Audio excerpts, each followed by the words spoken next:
আসসালামু আলাইকুম প্রিয় দর্শক, ইমোতে ছবি ভিডিও পাঠালে সেটা অটোমেটিক সেভ হয়ে যাবে। আপনার কিন্তু ইমোতে গিয়ে সেই ছবি ভিডিওটা ডাউনলোড করতে হবে না। আপনি চাইলে এই কাজটি করে রাখলে অটোমেটিক আপনার ছবি, যে কোনো ব্যক্তি যদি আপনাকে ছবি ভিডিও অটোমেটিক কিন্তু সেগুলো আপনার গ্যালারিতে চলে আসবে। আপনি এই কাজটি কিভাবে করবেন তো চলুন আপনাদেরকে দেখিয়ে দিচ্ছি। তার আগে ছোট্ট একটি কথা বলবো, যারা আমার ফেসবুক পেজে নতুন অবশ্যই আমাদের পেজটি ফলো করে রাখুন এমন গুরুত্বপূর্ণ নতুন নতুন ভিডিও পাওয়ার জন্য।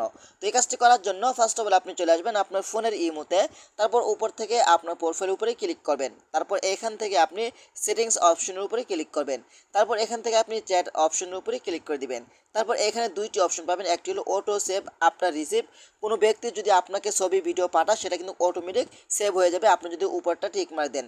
দেখতে পাচ্ছেন এখানে ফটো ভিডিও এটা দুইটা আপনার অন করে দিবেন। ওকে, এখন তারপর আপনি পাবেন এখানে অটো সেভ আফটার সেন্ড। এটা যদি আপনি অন করে দেন তাহলে আপনি যে কোনো ব্যক্তির কাছে ছবি ভিডিও পাঠালে সেগুলো পুনরায় আপনার গ্যালারিতে সেভ হয়ে যাবে। আপনি চাইলে এই কাজটি করতে পারেন, আপনাকে কিন্তু ইমোতে গিয়ে ডাউনলোড করতে হবে না, অটোমেটিক কিন্তু আপনার গ্যালারিতে ডাউনলোড হয়ে যাবে। আপনি চাইলে এই কাজটি করতে পারেন। তো আশা করি আজকের ভিডিওটা এই পর্যন্তই।